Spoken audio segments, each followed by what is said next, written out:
Salut l'Assemblée, on se retrouve aujourd'hui pour une nouvelle vidéo concernant le rapport de guerre du deck Ondin de Gigi. Salut tout le monde. Donc il faisait face à un Jund Ouais. mid-range. Donc là je vous le dis tout de suite, hein, pour ceux qui n'auraient pas vu les parties, Ouais. allez les checker avant parce que là on va ça spoil bien les spoil. trois, on va parler du ressenti de Gigi, les erreurs qui auraient pu être possibles durant le BO, Ouais, clairement. et après voilà. Ouais, donc je te laisse un peu rappeler vite fait les trois games parce que j'ai beaucoup de choses à dire, donc je vais lui laisser un peu la parole. C'est ça. Donc sur la première partie, donc tu as été perdant. Ouais. Donc là c'était un problème de donc découverte du deck en face, Ouais. qui jouait donc principalement il jouait en tout cas face à toi principalement en tant que contrôle avec Clairement. des Planeswalkers dont une Chandra et une Liliana. Ouais. Toi tu es vite tombé sur la draw. Ah oui, et puis À cause des multiples, la gestion multiple de manière générale sur sa game 1, que ce soit par les Planeswalkers qui sont des gestions récurrentes et des gestions instantanées comme la défausse. de la défausse et des bolts et tout. Donc ouais, la première il la prend sur la gestion. Après on se retrouve donc sur la deuxième partie où pour le coup là c'est totalement à ton avantage avec le pre-side, Ouais, le post-side. Je prends l'ascendant, ouais. Donc là tu prends l'ascendant avec les fer marées. Donc là c'est vraiment, on expliquera après pourquoi cette carte lui a permis de gagner la deuxième partie. Et en plus de ça, vous avez bien vu, c'était assez one-side pour lui. Ouais, clairement. Et sur la troisième, c'était moins one-side que sur les deux précédentes. Ouais. C'était plus fair, mais malheureusement tu as pas réussi à prendre une deuxième victoire sur cette dernière partie. Voilà, en fait, c'est la draw qui... Bon, après, c'est facile, hein, en tant que joueur de Magic, c'est la draw. Non, c'est vraiment... là, pour le coup, j'ai eu une malchance. C'est Magic, c'est comme ça, il faut pas s'en plaindre. La variance. J'ai pas chopé de land, en fait, très tard. Je suis resté très longtemps. En fait, à la fin de la game, j'étais avec 3 lands, ce qui est pas normal. Et je me suis retrouvé à une situation où est-ce qu'il a pu poser son jeu, poser ses Planeswalkers, et m'imposer la Liliana du voile qu'on va reparler. Qui m'a imposé une défausse permanente qui m'a obligé à faire du draw and play, quoi. C'est-à-dire, je pioche, je suis obligé de la jouer. Si je la joue pas, je la perds, la carte. Donc voilà, c'était à peu près comme ça que ça s'est joué les trois games. Donc moi j'en ai conclu trois erreurs en fait, presque en fait une à chaque game. Donc sur la première... En fait, sur la première game, je me suis rendu compte d'une grosse faiblesse, c'est que en fait, c'est ma faiblesse de la connaissance du moderne actuel. Bien sûr. C'est-à-dire que moi, j'ai une connaissance du moderne qui commence à dater, que ce soit en termes des extensions que des listes qui jouent. Maintenant, je m'y remets un peu sur MTG Top 8. Hein. Allez sur MTG Top 8, d'ailleurs, ça met en temps réel les listes des tournois qui sont joués à peu près partout dans le monde. Donc maintenant je commence à m'y remettre. Donc oui, j'étais pas conscient que un Jund qui joue donc Bob, on le rappelle quand même, est capable de jouer des sorts à 4, 5, enfin 4 si mais 5, 6 comme Chandra. Je m'y attendais pas. Parce qu'on rappelle quand même Bob qu'à chaque fois à chaque début de ton entretien, tu reprends une carte du dessus de ton deck et tu prends autant de points de vie que le coup converti. C'est ça, donc prendre un coup à 6, c'est pas forcément bien pour le joueur de June, donc clairement, et du coup plus les coups que tu vas pouvoir lui mettre, tu vas pas t'attendre à qu'il pioche une Chandra comme ça. Voilà, en plus des fetch, des souk size et tout. Donc je me suis rendu compte que en fait j'étais pas prêt à ça. Donc j'étais pas prêt à avoir une gestion aussi récurrente. Donc ça a été ma plus grosse erreur entre guillemets, c'est ma préparation. Je suis venu quand même un peu vachement les mains dans les poches dans ce tournoi, et là j'étais vraiment pas prêt à voir ça, donc ça m'a été fatal sur la première game. Clairement en fait il la gagne avec Chandra et Liliana, qui me tempo et qui monte en même temps. Donc je me retrouve dans une situation où il faut que je tue les Planeswalkers, mais si je tue les Planeswalkers il pose son jeu, et si je tue pas les Planeswalkers il pose leur emblème. Enfin, c'est ça, et en plus de ça, le fait qu'il te contrôle tes créatures, ça t'aide pas non plus à pouvoir taper les Planeswalkers. Donc voilà, la deuxième game, elle se déroule beaucoup mieux. Déjà oui, très rapidement avant, le deuxième souci que j'avais, c'était que en fait, enfin c'est pas vraiment un souci, c'est que en fait je me suis rendu compte à quel point mon deck est hyper vulnérable à la défausse. Ouais. Et les deux games qui gagnent en fait, la 1 et la 3, c'est juste à base de, enfin c'est pas juste que ça, mais c'est à partir, ça commence par tour 1 Kozilek, tour 2 Kozilek, et là je suis là comme un con. Bah ok, j'avais une main géniale, j'ai perdu 2 de mes meilleures cartes parce que le mec était très fort et qui me défaussait pas un Lord random machin qui me sert à rien, il me défaussait toujours un expert Touille d'argent pour me bloquer le CA. L'expert Touille d'argent, c'est quand vous la jouez et que vous pouvez révéler un nom dans votre main et piocher une carte en plus, donc niveau CA c'est vraiment parfait, quoi. Ouais, c'est parfait, en plus d'être un body correct, donc à chaque fois il a été là correct. Donc sur la game 2, je déroule Donc je touche mes cartes, je touche mes lords. En plus j'ai bénéficié, donc là aussi il a fait une erreur, c'est qu'il avait complètement omis l'effet du mon régéré, qui peut tape ou tape un permanent à chaque fois que je joue un sort d'ondin. Donc il avait complètement omis ça. Pour lui c'était un lord classique. Oui, qui donne juste plus en plus. Voilà, c'est ça, ou laisse Landwalk tout au mieux.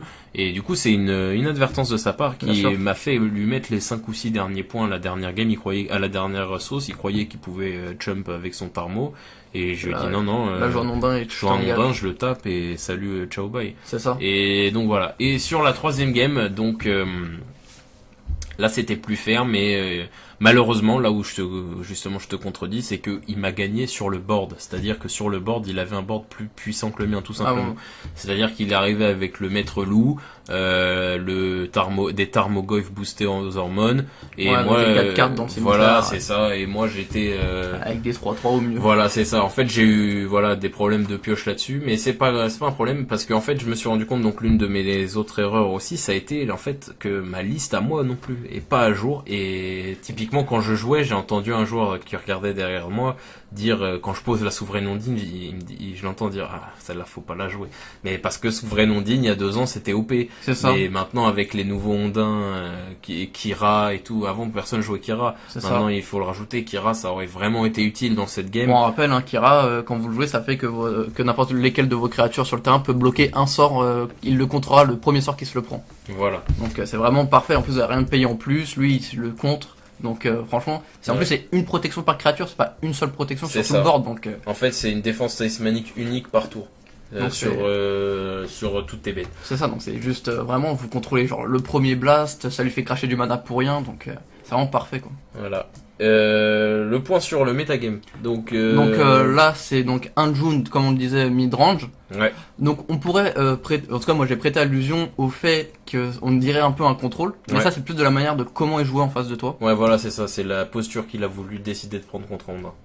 Oui, rapidement, normalement, si on est objectif sans prendre en compte ce BO, Jund n'a pas l'ascendant sur Merfolk. C'est-à-dire que Merfolk dispose de puissants outils pour le gérer. C'est ce qui fait d'ailleurs qu'actuellement Ondin revient sur le devant de la scène. C'est parce qu'en ce moment le deck phare du moderne, c'est Death Shadow. Et Death Shadow, ça joue les couleurs presque de Jund. Donc c'est en partie pour ça que Ondin est rejoué en ce moment. Pourquoi Ondin avec surtout les matchs voilà, pourquoi Ondin est puissant contre Jund, parce qu'il dispose de majoritairement 2 outils ultra puissants. Il dispose premièrement du mage Fermaré post-side, donc il y en a peut-être qui le mettent 1 ou 2 en main, mais je suis pas sûr. Mage Fermaré, il fait quoi? C'est quand il est sur le champ de bataille, il tape une bête, et la bête tapée ne se dégage pas pendant l'étape de dégagement de son contrôleur tant que le mage Fermaré est là. Oui. Mais ça ne marche que sur des créatures rouges ou vertes. Donc c'est écrit anti-Jund. C'est ça. Donc c'est parce que Jund des créatures Jund quoi. Voilà, Jund ne joue aucun body qui soit ni rouge ni vert. C'est ça. Très rare carte noire. Aucune. Et malgré les quelques spécialités et sinon les cartes noires les body noirs qui jouent ce sera des bobs. Voilà, et c'est pas les trucs importants à gérer. Voilà, moi ce que je vois dans cette carte c'est anti-bet Tarmo.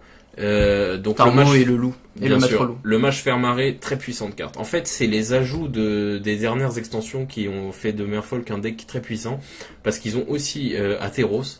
Bon, ça commence à dater pour vous. Theros, ils ont ajouté le Master of Waves. Et le Master of Waves, c'est une carte qui a la protection contre le rouge et qui pop des élémentaux. Et les élémentaux se boost par ce Master of Wave. Donc il suffit que t'aies 1 ou 2 Master of Wave, le mec meurt. Il n'y a pas de débat. D'autant plus que le Master of Wave a la protection, donc il doit gérer les élémentaires. Voilà, c'est ça. Soit il peut pas gérer le Master of Wave pour les tuer. En tout cas par un blast. Voilà, il est obligé de tuer les élémentaux. Donc c'est vraiment l'une des grosses forces du Merfolk. Merfolk, c'est vraiment un deck là actuellement. Contre Jund, si on prenait 2 listes et 2 joueurs au max, c'est-à-dire 2 joueurs chauds et les chauds listes, et parfaitement 2 listes aux oignons, c'est un match-up post-side, pré-side qui serait à, moi je dirais un 65-70-40, 30 du coup. Et en post-side, ça s'accentue encore plus parce que tu rentres les mâches fermarées. Et là, alors là, c'est l'hécatombe. Tu peux même faire presque, je dirais presque du 80-20, mais je m'avance beaucoup. Donc pour toi, parce que je termine juste là-dessus. Parce vas-y. que le Jund, voilà, parce que pour moi, maintenant là, c'était la parenthèse objective. Ouais. Maintenant, si vous voulez vraiment mon avis, moi je trouve que Jund dispose quand même de beaucoup d'outils et je l'ai ressenti là. On pense notamment à la défausse qui vraiment qui te casse le jeu. Ouais, il peut t'enlever les 2-3 cartes qui fait que ta main est bien C'est ça. en main pas bien quoi. Il a des Hunger of God. Si j'ai très peu de Lord, peut me raser ma board, Ouais, sans problème.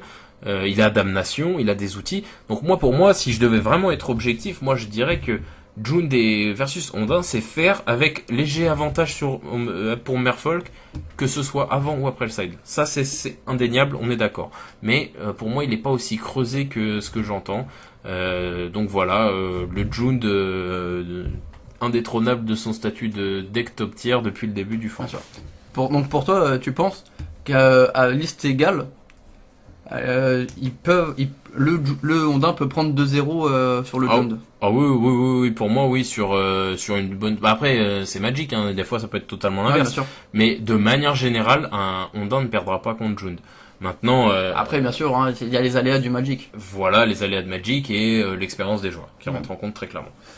Donc là, on peut parler vite fait du pattern là qu'on a en face de nous. Donc là, on se retrouve donc sur un mid-range Jund à un aggro Ondin. Hein. Voilà, donc très clairement, il a décidé de prendre parce qu'il a une decklist quand même très aggro, l'air de rien. Après, ça reste un Jund. Voilà, forcément, mais c'est pas trop. En fait, Jund, le principe de Jund, c'est juste rouge, noir, vert. Tu prends les meilleures cartes, tu fais un deck. C'est ça en fait le deck Jund, tu vois.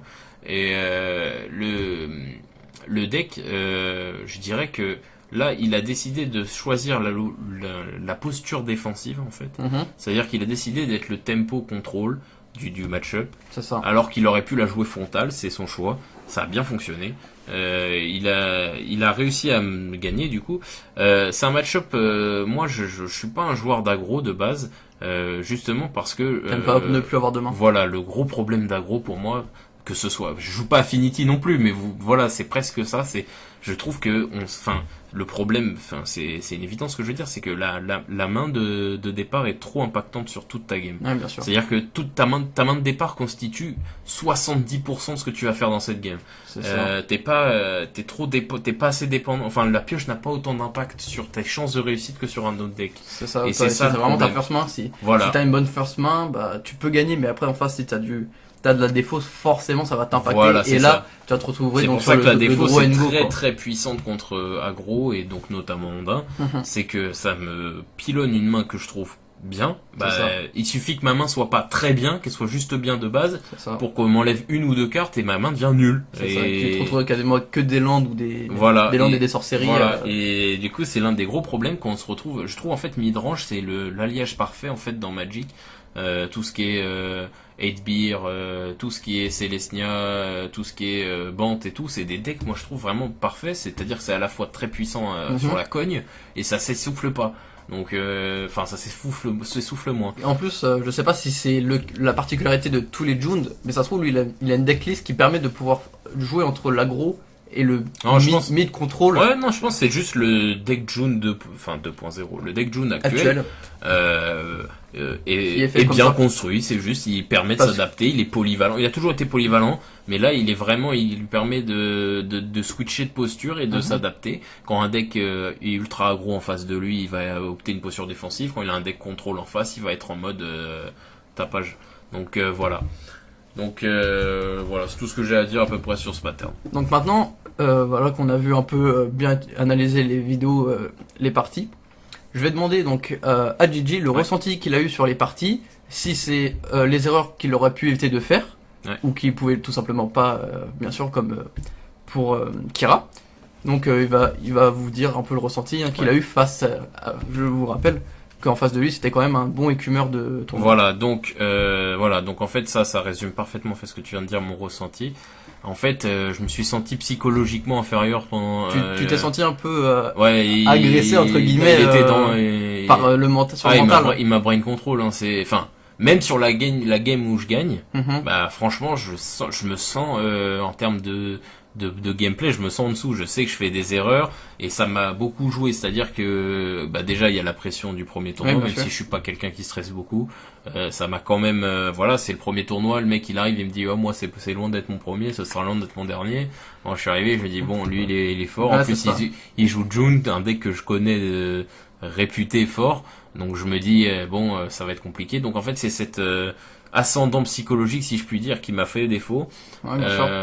Et bien sûr les armes de June qui sont pas des armes. Enfin, je trouve quand même. Enfin, après, je jette pas la pierre à tout le monde. Oui, Hein. bien sûr. Je trouve vraiment les gens qui sont là en train de dire June c'est dead machin. Non, c'est faux. Franchement, c'est un deck qui est vraiment puissant et versatile et résilient, tout ce que tu veux. C'est un deck qui tient la route de fou. Et voilà, moi, mon ressenti que j'ai eu de ce BO3, c'est que déjà June c'est un deck dont il faut se méfier, et de deux, l'expérience dans Magic elle s'efface très vite en fait. Ouais, bien sûr. C'est-à-dire que il suffit que tu laisses 6 mois sans surveiller les listes, les C'est games, ça. machin, et tu te retrouves avec des Chandra en face de toi, tu les attendais pas. Et en plus de ça, il peut avoir toujours une decklist préfaite et après avoir la spécial tech du joueur. Et encore C'est plus, ça. ça peut surprendre encore plus si tu connais pas Et trop les ça, c'est dernières cartes. l'expérience qui fait que tu vas savoir gérer la carte que t'as jamais l'habitude de voir C'est ou ça, pas. c'est ça. C'est le nombre de games que t'auras fait avant et le nombre de situations que t'auras réussi à traiter avant. C'est ça. Donc voilà, je pense qu'on a tout Je pense que dit. ça te suffit. Ouais, bah je pense qu'on a fait un bon rapport de guerre des 3 games. D'ailleurs, on est désolé d'avoir traîné autant à le faire, mais vous savez, on va pas se répéter 1000 fois, il y a eu des petits imprévus. C'est ça. Donc on attend vos retours sur ce n'est que le deuxième. Hein. Ce n'est que le deuxième. C'est pas un format qui est encore bien rodé. Hein. Il y a encore des choses Après, à changer. on fera des rapports de gamme que lorsqu'on voit que c'est nécessaire sur des parties. On va pas faire des rapports de gamme sur là où c'est en tournoi où on se fait stomp. Clairement, ouais. On voit pas très l'utilité. Ouais, c'est vraiment ouais, sur ouais. des parties très intéressantes où il y a du développement à faire. Ouais, c'est ça, quand il y a des choses à dire. Donc voilà. D'ailleurs, si un jour il y a des BO3 qui vous intéresseraient, dont on fasse le rapport et qu'on n'avait pas décidé à la base de le faire, bah essayez de nous convaincre en commentaire, et si on estime que ça en vaudra la peine, on le fera. Pour l'instant, on est à peu près sûr de ceux qu'on fera et ceux qu'on fera pas, mais pourquoi pas, vous pourrez peut-être nous faire changer d'avis. Et je voudrais rebondir sur ça. Ouais, Au passage aussi, si vous voulez filmer vos parties que vous faites, ouais, on peut les commenter. vous pouvez nous les envoyer, on peut les commenter et elles seront publiées sur la chaîne. Voilà, alors à condition d'avoir une qualité d'image et correcte, quoi. Oui, bien sûr. On n'est pas, vous le voyez bien, On- on n'est pas des ténors de l'image, mais C'est ça, mais dans le même style. Voilà, le un mieux si minimum vous avez, comme si ça. vous avez mieux, mais si vous êtes comme ça nous suffit. clairement, On fera le travail derrière. clairement, il suffit juste, voilà, de respecter les règles de Magic et que ce soit bien filmé. Ouais, c'est ça. Et qu'on puisse faire le montage facilement. C'est ça. Tout ça, voilà. Mais ça, vous pouvez le voir en description de la chaîne. Hein, C'est ça. Mais c'est vrai que tu fais bien de le rappeler. Donc voilà, ça clôture ce rapport de guerre. Donc on sait pas encore de quoi sera fait la semaine prochaine. Tout à On fait. vous tiendra au courant. Vous inquiétez pas, il y aura normalement, si on se débrouille bien, des vidéos toutes les semaines de l'été. C'est ça, dans les 2 mois. Dans les 2 prochains mois seront, il y aura toujours votre rendez-vous du vendredi après-midi normalement, C'est ça. si on se débrouille bien. Donc voilà, et puis c'est là-dessus qu'on va se quitter. Puis Atom, ça a quelque chose d'autre à rajouter? Bien sûr, vous pouvez toujours donc liker la vidéo, vous abonner à la page Facebook et Ouais. suivre la chaîne, ça fait un grand plaisir, on répond à D'ailleurs- tous vos commentaires. Ouais, 40 abonnés, merci beaucoup. On gagne à peu près 1 à 2 abonnés par vidéo. C'est ça. Et franchement, merci beaucoup parce que moi je regarde, on a Ouais. 40 abonnés et on a toujours beaucoup plus de vues que 40 abonnés. Donc C'est ça, c'est ça. Ça, soit il y en a qui regardent plusieurs fois et ça, big up les gars. Et soit on touche un large public, et ce à quoi je vous dirais abonnez-vous comme dit Atoms. Bien sûr, donc franchement ça fait super plaisir, ça nous donne envie de continuer et à sortir des nouveaux types de vidéos Ouais. qui va arriver, ça on vous en parle mais ça va arriver, vous inquiétez pas. Normalement un petit pilote cet été. C'est ça. Donc on vous remercie pour tous les retours et on espère que cette vidéo fera aussi de bons retours. Voilà, ok. Et Salut tout le monde. salut tout le monde.